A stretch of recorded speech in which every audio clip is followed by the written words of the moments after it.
You're listening to Honey, We Made a Disney Podcast. Two friends since trading lunchbox snacks was serious negotiations.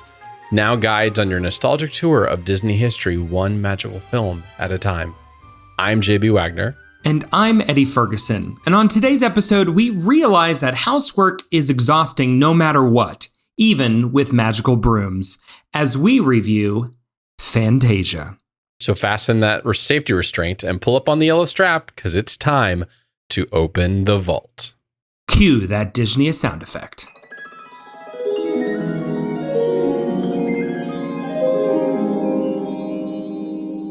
Well, Eddie. We are back to Fantasia already. Feels like we just did Fantasia 2000 not that long ago. It feels like it was yesterday when I watched it. But here we are doing the original. I don't know how often we're going to do them out of order, these movies out of order, but here we are. But nonetheless, it definitely confused my kids quite a lot because they kept going, when does Donald Duck come on? Oh, yeah. When does the volcano fairy come on? And I was like, no, those are all. Because come to like we've actually watched Fantasia 2000. I'm waiting for Steve Martin. A couple of more times. Yeah, I know. Let's start there. I would say that the presenters in the original are far more entertaining than the presenter in this one. I think they were going for a little more like of a serious presenter. They got a somewhat well-known presenter, Deems Taylor. Conductor at the time. Well, Deems Taylor he's an American music critic, and he is the one doing all of the talking and kind of it's more just like explaining. It's like, this is how music works. Sometimes I was kind of thankful for it, and other times I was like, thanks, man, didn't really need that. And then it would awkwardly cut him off not mid sentence, but like after a thought, and it's like, I think there was more here. He didn't really land the plane, but it is what it is. Yeah, I would say for me, that's probably some of the weakest parts of this film.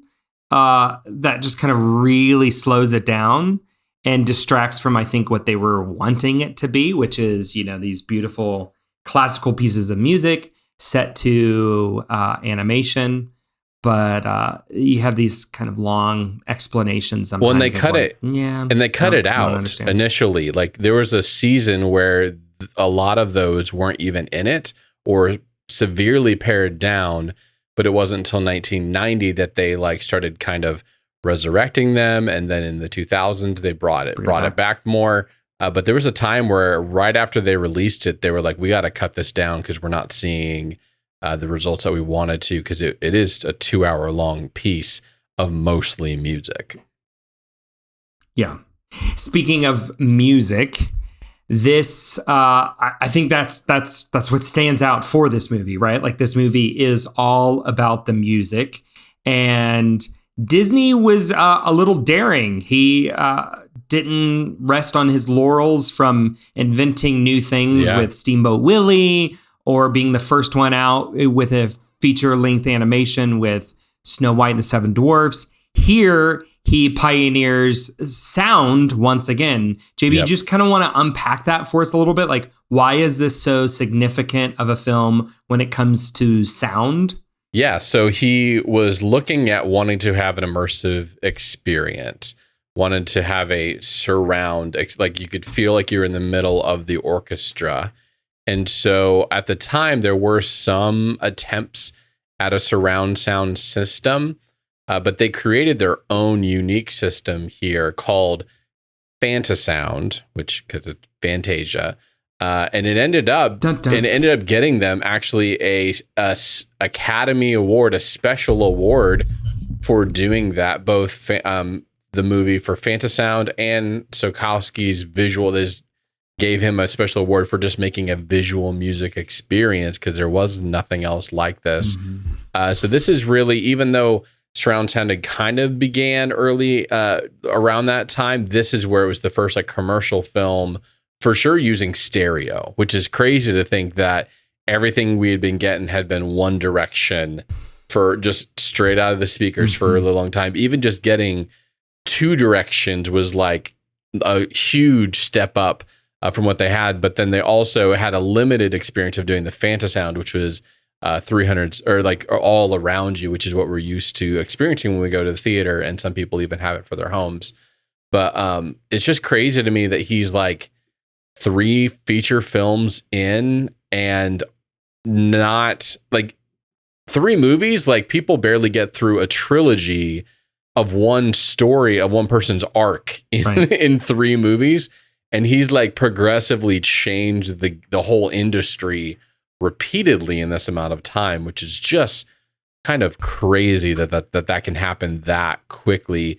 But he was just always pushing for how do we make this crazy different experience for people. And I think probably driving some of the reasons why they did this with the way that they did was because he was always kind of being referred to as the animator guy. And, oh, you're making those silly films, silly songs, the silly cartoons over and over again. He's like, I want to do something that has some level of high art to it to kind of like get my name up in there with some of the other greats. Because even though he was killing it in the world, in his own world, he wanted that desire to just like do something high art, high. I mean, it harkens back even to, as I'm remembering, thinking back to the Barnum and Bailey movie that came out several years ago, where The Greatest Showman, where it's the same idea of just like making tons of money, entertaining so many people, but you've got this snobbery other class of people that are like, well, this isn't true art. This isn't the real deal. And so it's interesting to see him combine those roles. And even someone as renowned as Stokowski, who was the director of the Philadelphia Philharmonic for 25 years, even he saw the ability to take what he was doing and really bring it to the masses. Yeah, we talk often, or I mean, you hear people reference, just kind of the genius of Walt Disney. He's definitely, after all of these years, just kind of risen into almost like mythological status.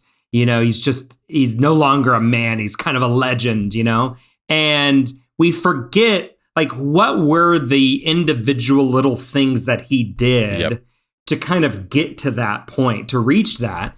And this is another one of those examples. This is just one of the many things that you can put down on the list of why he kind of earns a bit of that status, or, maybe not full on mythological status. But he earned everything that he got. He worked really hard at it. The interesting thing about the technology there with the stereo sound is most theaters at the time were not prepared to be able to do this. So Disney even bought all of the sound equipment and took Fantasia on its original release, was actually kind of like a theatrical road show held in 13 different U.S. cities starting in November 13th of 1940. And they would move in. It would take them a week to set up the sound system, working nonstop. A week to set up all the sound system, like a carnival. And then it would make its run. Right? Yeah. No, it really, really is. And I mean, so just to kind of give you an understanding of the times, the proceeds made on the very first night that it opened, which was on a theater on Broadway, all of the proceeds from that very first night actually went to the British War Relief Society in efforts to help with the Battle of Britain. Interesting. So think back to the Chronicles of Narnia, Lion, the Witch and Wardrobe, the opening sequence with the Battle of Britain and all of those things. The U.S., not involved in the war yet, is raising all these funds to kind of help in the Battle of Britain. Fantasia did its part in help raising funds for all of that. But Fantasia ran on Broadway for 49 consecutive weeks. Wow. 49 consecutive weeks. The longest run achieved by a film at that time. And its run continued for a total of 57 weeks until February 28th, 1942. And then the remaining 12 road shows were held throughout 1941, which included a 39-week run at the Carthay Circle Theater in Los Angeles on January 29th. And Fantasia broke the long-running record at that venue as well in a 28-week run. The previous record for the Carthay Circle Theater was Gone with the Wind. Wow. All of that, and it still couldn't make a profit. Isn't that crazy? So it did not make a profit. Are you ready? Until December 17th, 1969. What? That's so crazy. Just from all of the technological stuff they had to do to like put it out on the road? Yes.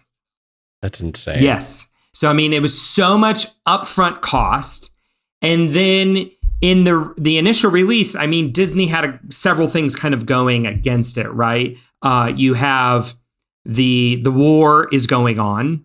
It receives a mixed critical reaction. The war's going on. So you have a whole European market that it can't go to, which the previous films had done really well in the European markets.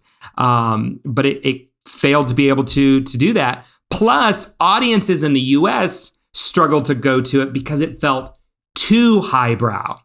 Too many people stayed away and they were just like, hey, no, we want the silly Disney cartoons. Like, why are you giving us this, hoity-toity stuff here? And so it really struggled to take off there in its initial release.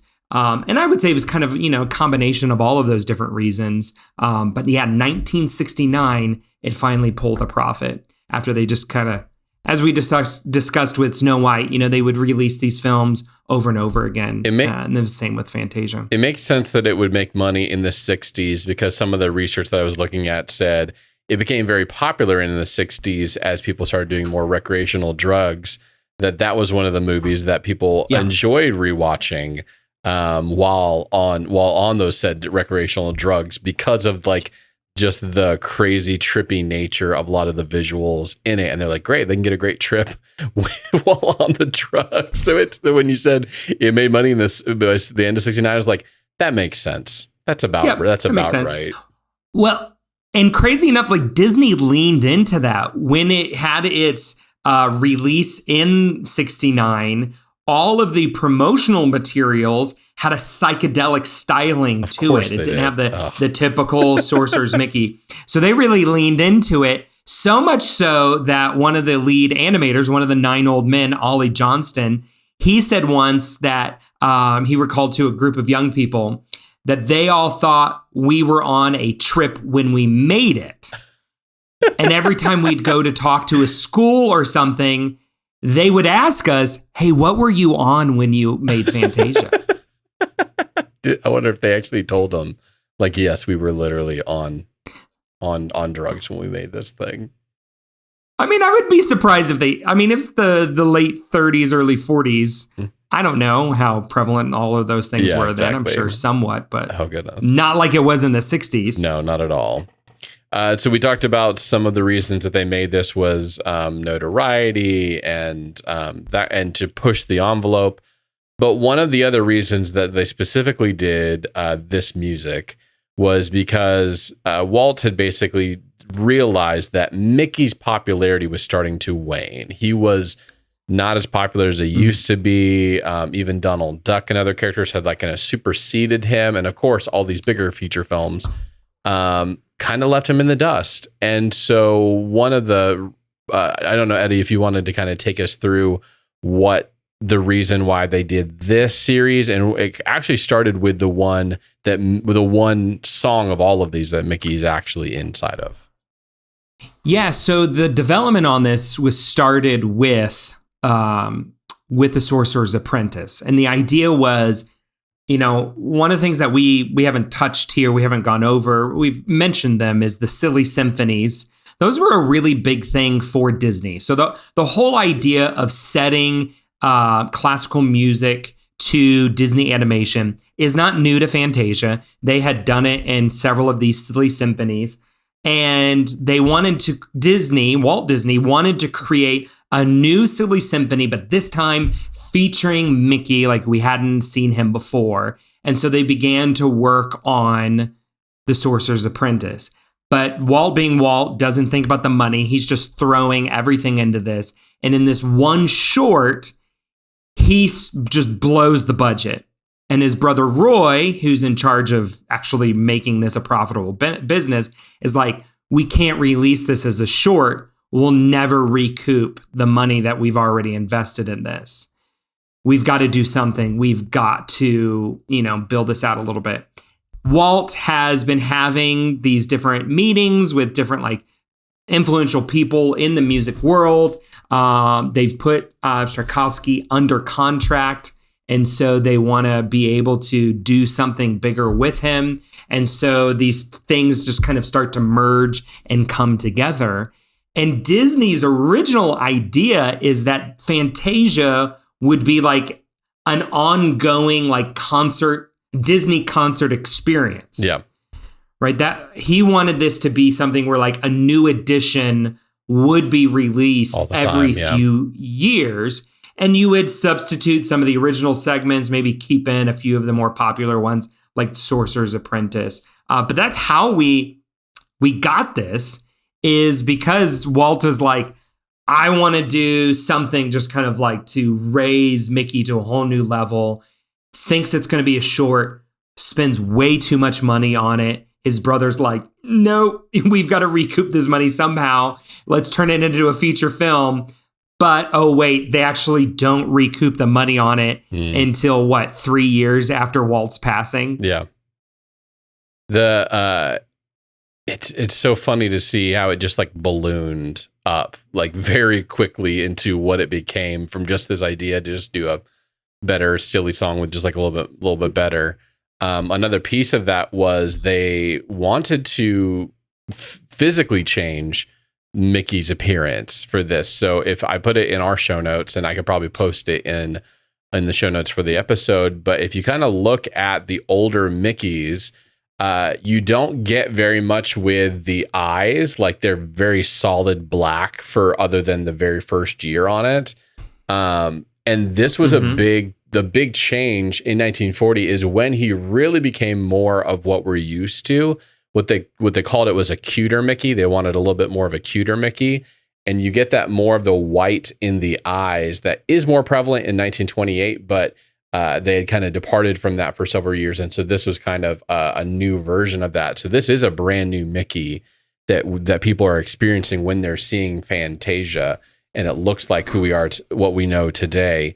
But that's another thing we've seen in some of these older films is some iconic song, moment, scene from some of these earlier pictures. And we get another one here where he's wearing the magic cap. That's a prevalent, iconic. Now Eddie's, if you want to watch on YouTube, you can see Eddie's holding up the Fantasia Mickey. Talk a little bit about Fantasia Mickey, Eddie, and what it's gone on beyond this movie. Well, you think the Roy E. Disney animation building at the Burbank lot has the Sorcerer's Apprentice hat sitting on top of it. Mm-hmm. And reportedly, Fantasia was one of, or if not the favorite animated film of Roy E. Disney. That's why he, in the 90s, spearheaded the revival and ultimately what we saw in Fantasia. And was he the nephew or I forget, or the... Yes. So his dad was Roy Disney. Right. Yep. And he is Roy E. Disney. So yeah, he's the nephew. Yeah, I mean, he was the one that behind the scenes was pulling a lot of the strings in the 80s and 90s and 2000s to kind of give us a lot of the classic Disney of that era that we know. But The Sorcerer's Apprentice is probably the second most associated styling of Disney. Of course, now Steamboat Willie has really rose into the top position. But you're just talking about Mickey Shorts. You're talking about the Mickey Shorts kind of stuff. No, I'm talking about like when we see Mickey represented or yes. like what we come to know as Mickey Mouse. You think of Sorcerer, the red cape and the sorcerer's hat. Yep. For a while, there was a giant sorcerer's hat in the middle of Disney's Hollywood Studios at Walt Disney World. That became like the icon of that park. In that park and at Disneyland, you have one of the best nighttime shows Disney's ever put on, which is Fantasmic. And you've got the Sorcerer's Apprentice, like the Fantasia Mickey represented there. Like you have a whole kind of Fantasia sequence represented in that show. And even there at Hollywood Studios, you meet Mickey Mouse dressed as the Sorcerer's Apprentice. He's in the red robe and the sorcerer's hat. I don't know where else that you could meet Mickey, like that, but it's kind of one of those classic looks of Mickey and is represented, in multiple different ways in the parks, in other ways, on merchandising and everything. And similar to Jiminy Cricket and When You Wish Upon a Star, it has definitely surpassed the original where it lived. I bet you so many more people know that moment and that scene and probably have never even seen the full movie of Fantasia, especially the original one, because that moment has just surpassed it. And it's funny because he's kind of overwhelmed at the moment. Like the whole scene is him just underwater, literally. But it is such a happy-go-lucky moment that is used kind of all throughout the parks and in different iconic areas. And it looks like a fun, this is great. And you have no idea that he's like literally drowning at that, like in those moments. And I'm glad that they brought it back for the Fantasia 2000 film. I remember when that was released, and I think we talked about it in that episode when we reviewed it. I remember going and seeing it on the IMAX, and seeing that whole sequence up on the IMAX screen it's quite something. It's a great sequence. Even rewatching it this time around, I mean, it's a bold move to make Mickey Mouse stand directing the universe. Like that's a very bold statement that you're making there. But it is nonetheless global domination. Is that what you're feeling? Global domination? Maybe there's a little like corporate overlords coming for you. That's what I think of every time I think of Disney, corporate overlords. So actually the movie itself, let's talk about that for a second. Your experience, did you have a lot of nostalgia coming back to this? We personally rarely ever watch this. I think I probably watched it 2 times total in my life growing up, one of which was at a babysitter's house who just needed something to put on to keep us hooligans like in line. Another time was with me. Probably. I'm sure that probably happened. No, we watched it in first grade. Like one of my first memories of this is Mrs. Saunders putting this on as like music education in our first grade class. It was so impactful. I don't remember that. I don't remember that. But you, Eddie, what did you think rewatching this? Did you enjoy it? Because it is a very different, like, just take it all in experience. Don't try to think too hard. Yeah. I mean, when you've kind of got more of an anthology style of a film, you definitely are going to have some sequences that are stronger than others. I think it's like without question, The Sorcerer's Apprentice is the strongest one in all of these.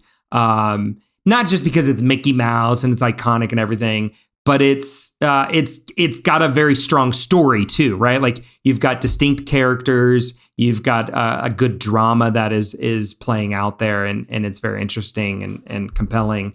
I think the other one that I like a lot is Night on Bald Mountain and Ave Maria. I think that would be another one that kind of has stayed iconic. That what would you say is that a Dracula or the monster? What I mean, no. What would? Yeah. What is the winged beast? The devil, Chernabog. The devil, sure. Chernabog. Is the name. Like there we go, Chernabog. He has become iconic in many ways. Like going back to Phantasmic, that show, you see him in the poster, in the artwork, because he's featured in that show. So I would say like that would be like my second favorite sequence in all of this. I think that one holds up really well. I think when we start to look at all of the other sequences is when we really see what everybody in the 60s was talking about with them maybe being on an acid trip while they're animating this.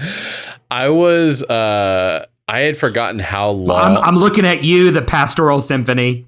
Yeah. The Rite of Spring, with just the history of the Earth, felt like it took up half the movie. It was like a really long sequence to get through all of the. It took its time. I'm like, I know dinosaurs are coming at some point, and it's just like paramecium like growing together and stuff like that. It's a long sequence. It's a long time that's spent there. Yeah. Yes. And then the Pastoral Symphony is the one where like Sarah looks over at me and goes, "Should Lewis be watching this right now?" She's like, there's naked people on the screen, you know? And I was like, I think it's okay. I think they're eunuchs, you know, like I think we're not sure what's going on. Oh, good. There was a little bit of I think some censorship that they had to go around at the time, and like I think the fawns initially didn't have anything covering them, and then they had to cover them or something, if I remember correctly. Yeah, they got away with the cherubim. The quote that I love. Yeah. The quote that I love is Ward Kimball, who is the animator on this, and I think we've referenced him before. He said, "We were extremely specific on touchy issues." And I think that was mainly referred to when they first animated this. The female centaurs were originally drawn bare-breasted, but the motion picture production code felt that was insensitive. So they discreetly hung garlands around their neck, which was wonderful. But this is also the sequence that we get the warning. If you are to watch Fantasia on Disney Plus, they have a cultural sensitivity warning at the beginning of it, and it is for this sequence, which is interesting that they leave the warning in there, but they have an edited version of Fantasia where you don't see the racially insensitive segments. They've panned and zoomed where you don't see what in essence are African American centaurs like being slaves.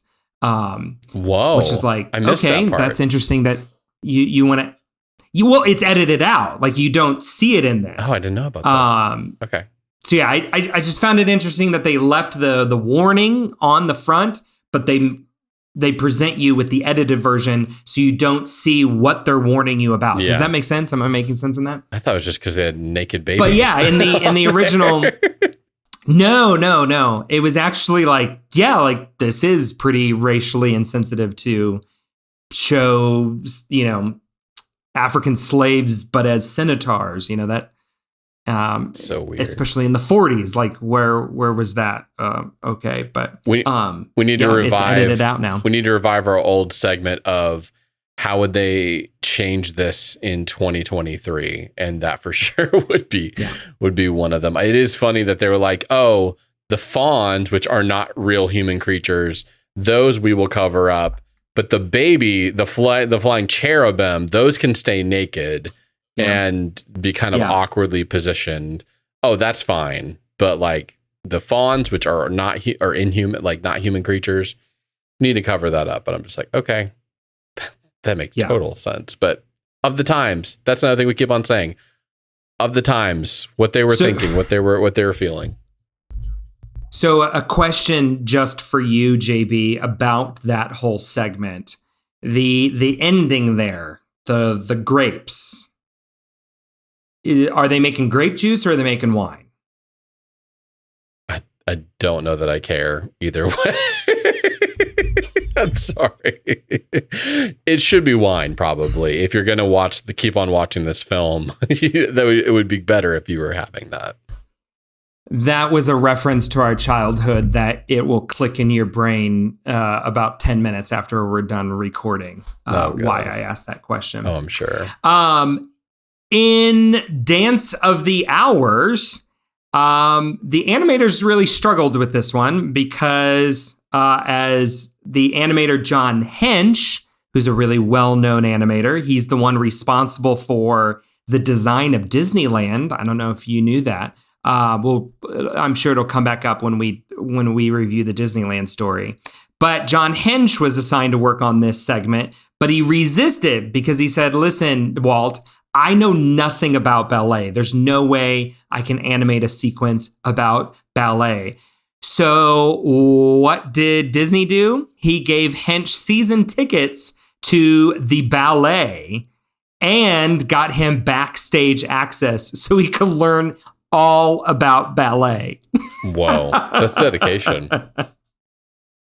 Yeah, I love it that it's, oh, you want to complain about knowing about this? I'll make sure you know everything there is to know about this.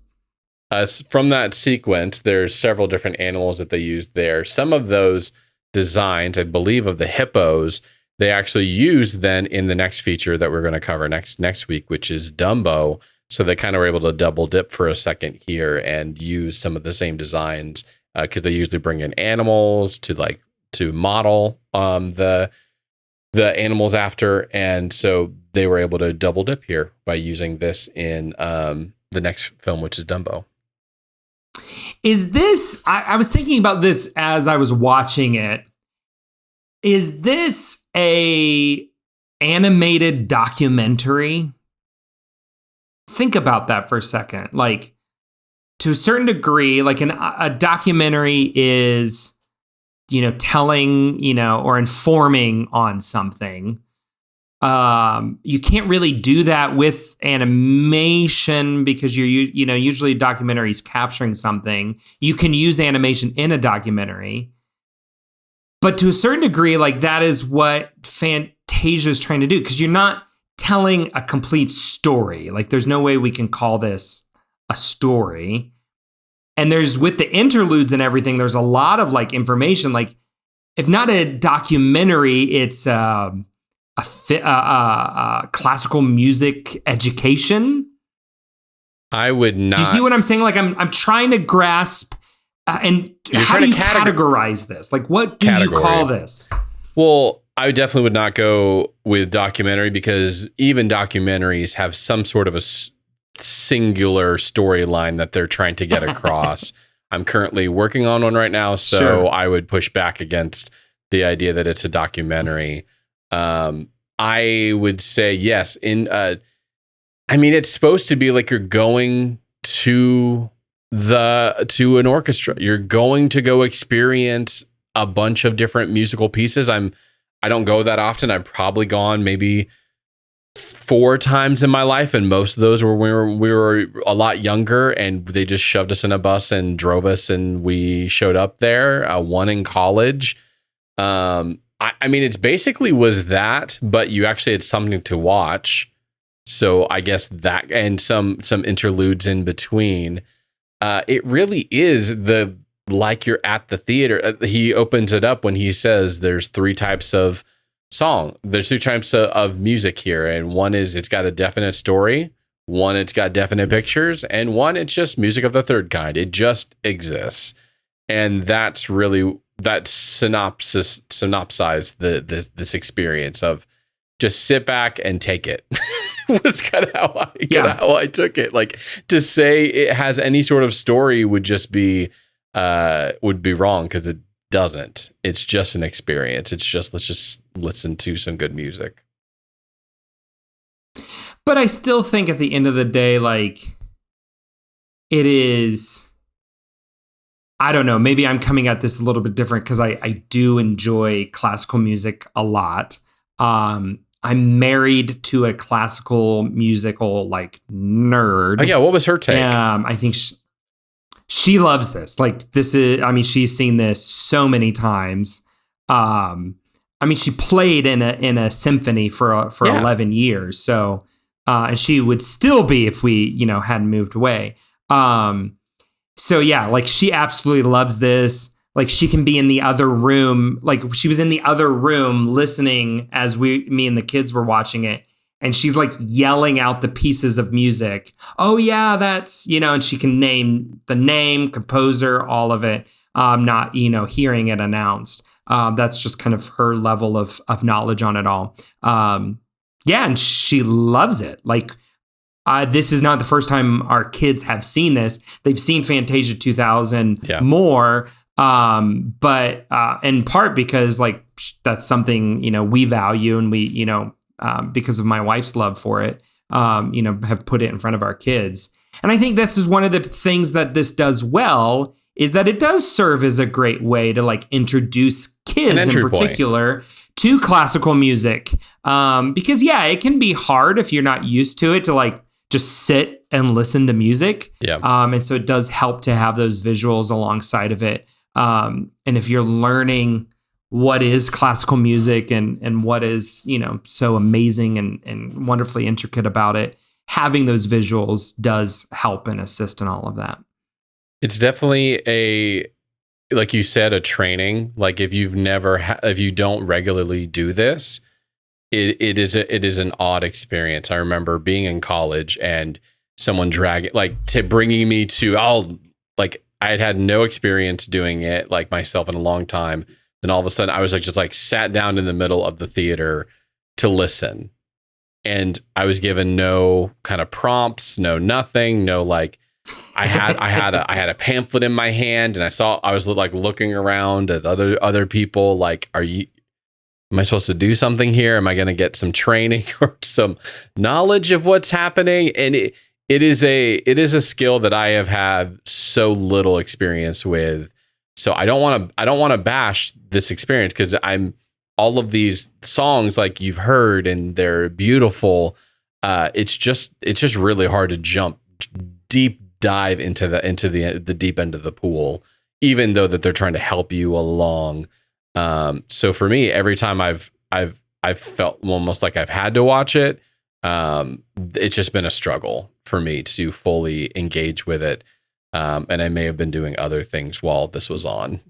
Sorry, Sarah, to burst your bubble, but I did not just fully experience. I will say that the most engaged I was at the very beginning because I was trying to figure out how they lit all of those all of those things. I tried to do some research and couldn't totally figure it out how much of it was hand drawn versus practical. It looked all practical where it's it's backlighting up the shadows of the musicians up on the screen, which was super fascinating. I was like, how did they do all this?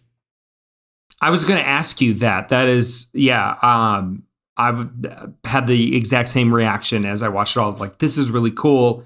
How do they do this? Especially when they're getting the three tones, the three different colors of the same thing up on there. I'm like, there's no way they're doing that live. Like that has to be animated in post or, some of it could be some trickery. Yeah, there's definitely some matte exposure that they can do. I think I saw somewhere that they had at some point 15 different exposures that they were working with, which doesn't make sense to me how you can do all of that. But that was a really interesting way to start it off to kind of grab your attention in a very simple way of just colors, shadows, silhouettes.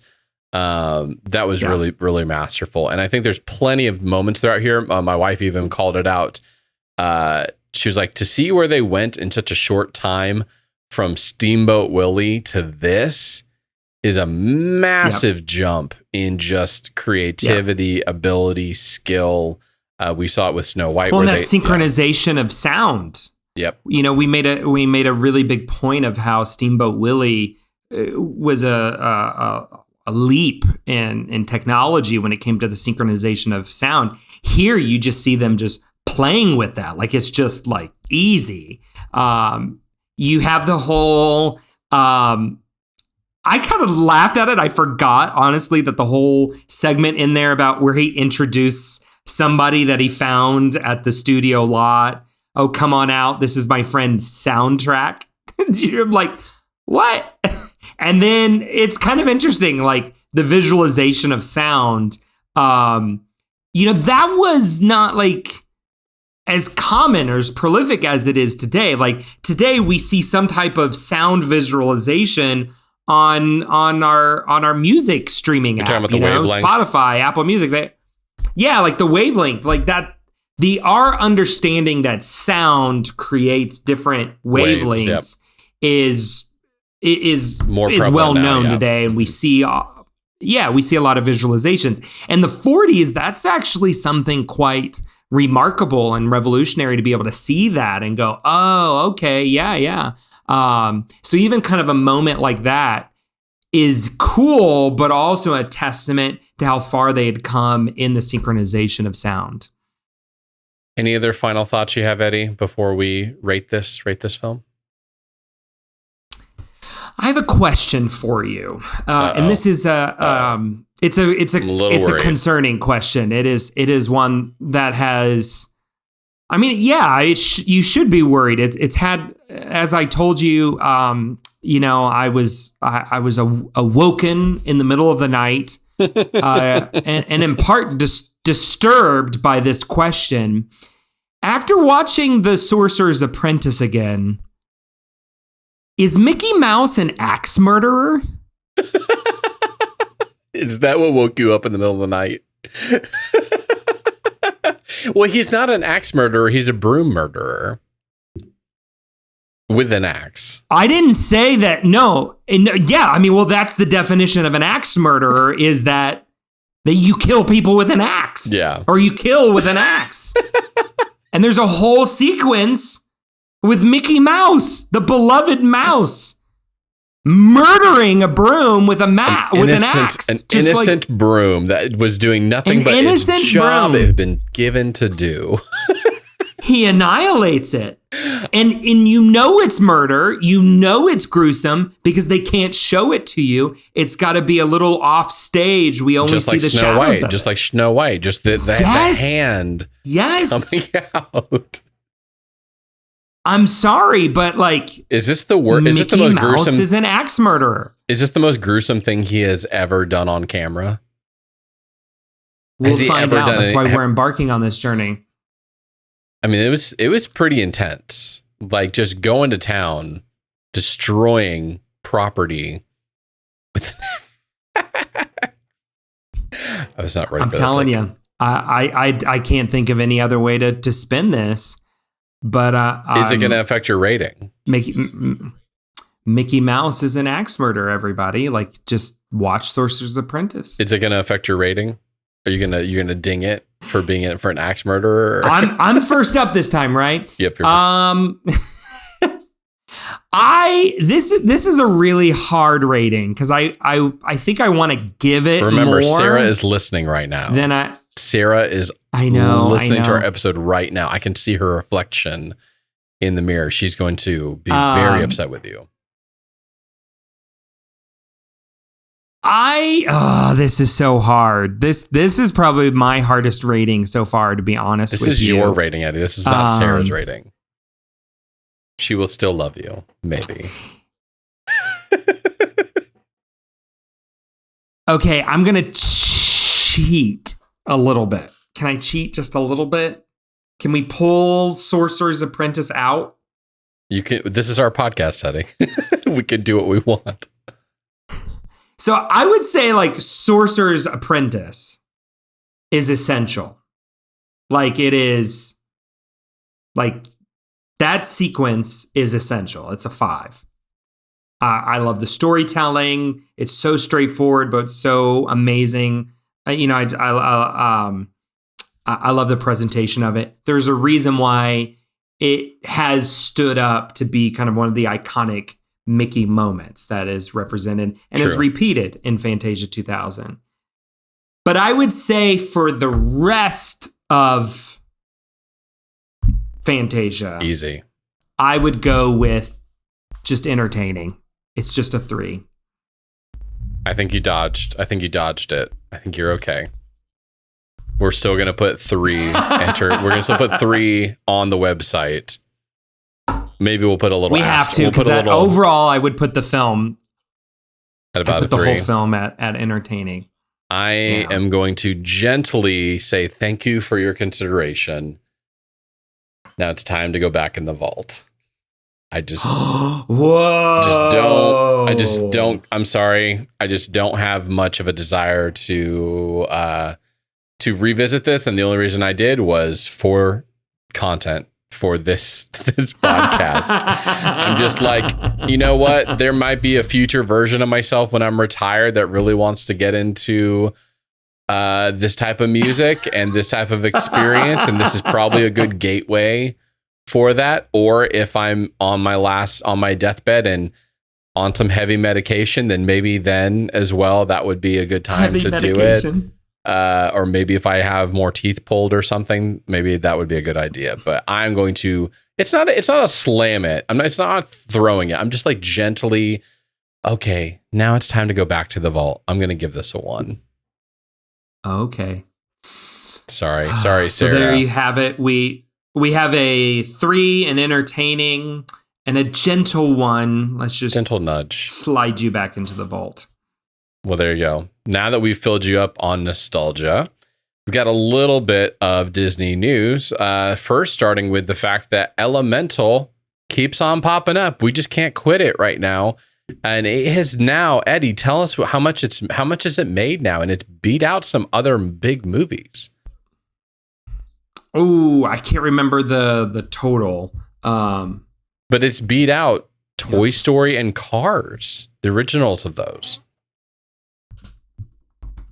Yes. So the box office has now passed, it's close to $500 million in its total theatrical run, which is more than what we saw in both Toy Story and in the original Cars movie. And I think, this is the lesson that we've even, learned with Fantasia, right? Like, just leave it in the theater long enough, and it'll watching. And it'll eventually earn its money back. But yeah, like, this is amazing, like how much that this has just kept on going and all. Yeah, just the original thoughts of it just being like, oh, this was a bomb, I think is hopefully cautions everybody of like, yeah, I don't think a movie needs to be judged just off of its opening night. Yep. Like, especially an animated film, something that is a little more broad for the whole family. I think it's going to take, sometimes a little bit longer for all of that. So yeah, Cars 2006 made $462 million. 1995's Toy Story made $395 million at the box office. And so now we are sitting here with Elemental having made $469 million. Which again just shows, just leave it in long enough and it'll eventually keep on trucking. I hope no one lost their job. I wonder if they delay. I hope no one lost their job before it started to turn around a little bit. That would be really unfortunate if they're like, hey, Bob, we gotta, someone's the fall guy here. It's got to be you. So sorry. 2 months later, they're like, hey, maybe Bob wasn't so bad off after all. It is unusual, though. Like, most movies make the majority of their money, like the huge chunk of their money, opening weekend. It's not to say that there's not a reason. This is what people look at is opening weekend is the best you're going to do. You're going to see a big dive, and then it's just trying to hold on to something that you can.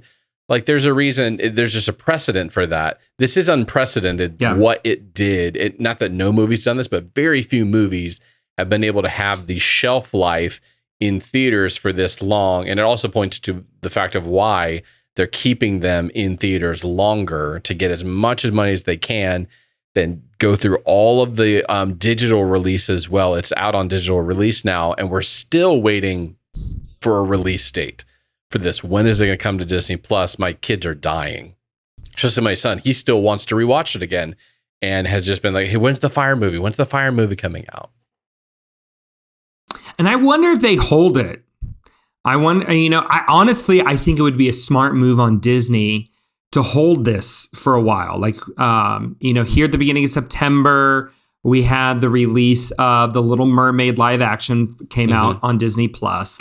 So they've got something. I think it'd be really smart of them to hold this until at least mid-October, or beginning of November, when you've got Wish, coming out. Something or even longer, like make this like a December, like a Christmas release. They kind of like having some new things put out on the platform right before then. I mean, my question to you, does this save the Pixar movie going experience? This is something you and I have brought up a lot. Like, they kind of shot Pixar in the face when it comes to going and seeing them at the theaters. Does this fix that? It seems to me that this was a really big, if they were talking about just like shooting at that goal of trying to get people that like, this is why you have to go to theaters to see a Pixar movie again. This felt like them like throwing on the brakes and punching it into reverse. Like, no, we're going back to the way it was in a big way, which I don't fault them for it. And I was one of the leaders of the please bring Pixar movies back to the theaters. I was in the front of that bandwagon leading the charge. But it's just funny now. I'm like, well, my kids want to see it and I don't want to take them back to the theater. So it's like it's a different thing. I was like, I want it in theaters, but I want you to then come out so I can show them it again and not have to take them. I should have taken them the $4 movie weekend last weekend. But anyways, I think you're right. I think this is one way that they're doing that, of just like, we're going to force everybody back to go to theaters because we need you and we need the theater money. Yeah. And I would say Elemental is at least visually beautiful enough. Like, it does warrant a viewing on the big screen. I enjoyed it. I'm really glad I saw it on the big screen. I will, if they ever release Luca on the big screen, I'm running back. Literally. Disney, you can have my money now. Just I want to see Luca. That, of all the ones that came out on Disney Plus and didn't get the theatrical release, Luca's the one where I'm like, oh, I wish I could have seen that on the big screen. So I don't know if I'll ever get that, but here we are. I'll tell you one thing we are getting, and I think somebody in your family is going to be quite excited about this. Disneyland's Haunted Mansion is getting an expansion. I don't know. Have you guys heard about this, JV? You sent it to me and I immediately forwarded it to my wife, but and she gave an audible. Oh. So I need give our listeners the update, Eddie.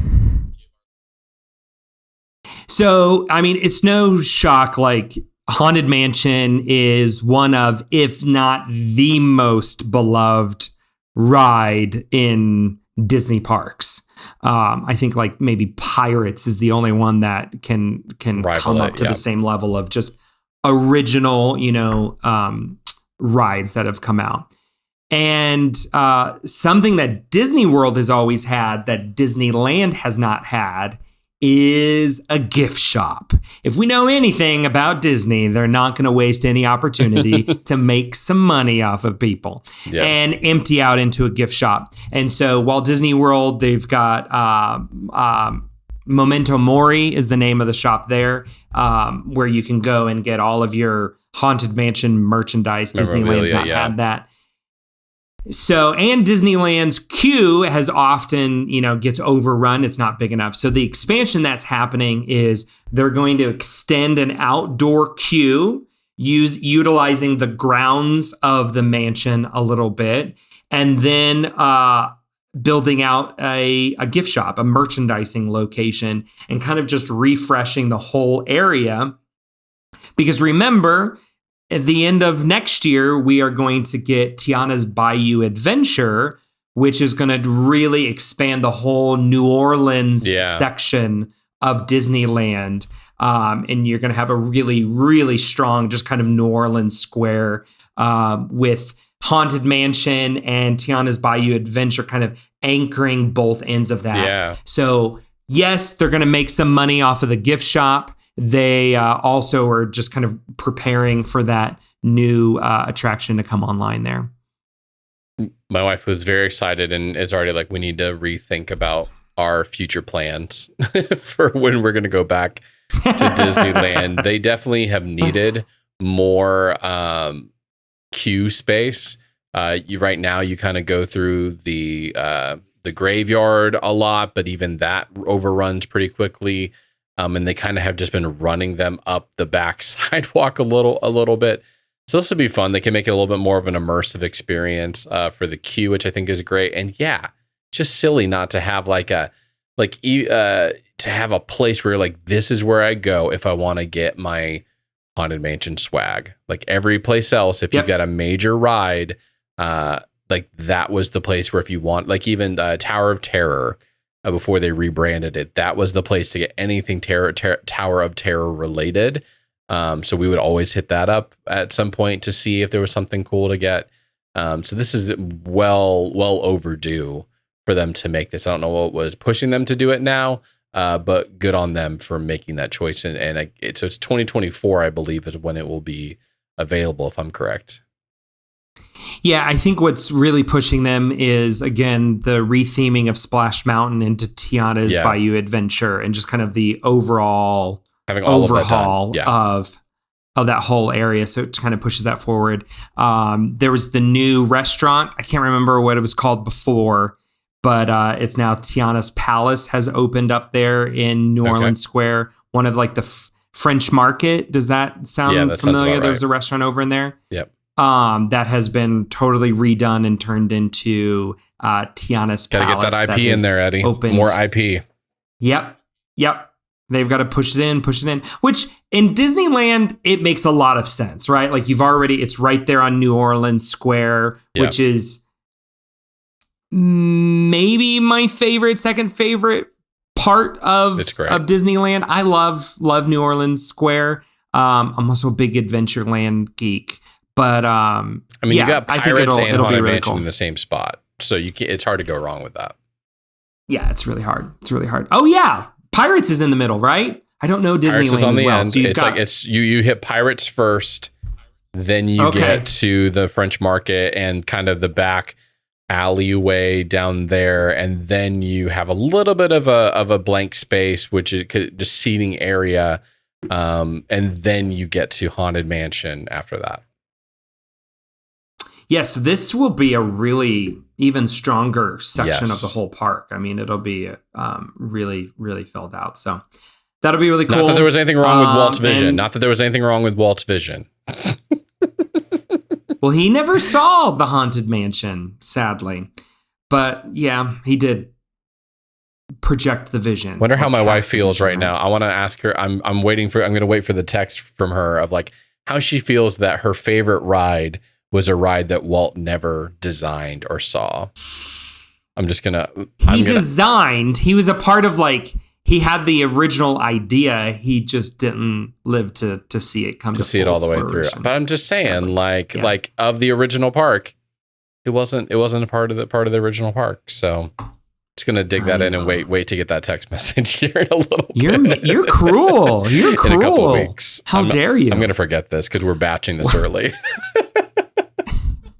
Anyways, before we go, JB, I do hope you have a good week, especially after those comments. I think your week is going to be a lot rougher. Yeah, it might be. I don't know how much more rough it can be when you've got a little baby that's starting to teeth and getting the teeth breaking through on the bottom. She's been such a happy baby, all over the moon about everything, giggling all the time, and this has brought out the Hulk baby out of nowhere, just like hating life and just slobbering and gushing all over the place.